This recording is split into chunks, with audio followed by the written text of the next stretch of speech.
Inilabas na ng Commission on Elections ang inisyal na listahan ng mga pangalan ng mga kandidato na lalabas sa balota sa eleksyon 2016. Kabilang sa listahan ng mga tatakbo sa pagkapangulo sina Vice President Jejomar Binay ng United Nationalist Alliance, Senadora Miriam Defensor Santiago ng People's Reform Party, Rodrigo Duterte ng PDP Laban, Mel Mendoza ng Puwersa ng Masang Pilipino, Independent candidate Senadora Grace Poe, Manuel Mar Rojas II ng Daang Matuwid Liberal Party, Roy Señeres ng Partido ng Manggagawa at Magsasaka, Independent candidate Dante Valencia, na may nakabinbing motion sa Comelec Anbank matapos siyang ideklarang nuisance candidate. Sa pagka-vice-presidente naman,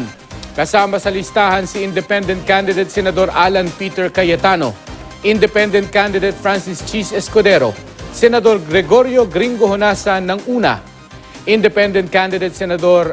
Ferdinand Bongbong Marcos Jr., Camarines Sur Representative Maria Leonor Leni Robredo ng Daang Matuwid Liberal Party,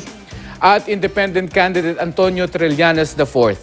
Paglilinaw ng Comelec, inisyal pa lang ang listahan at maaari pang magbago.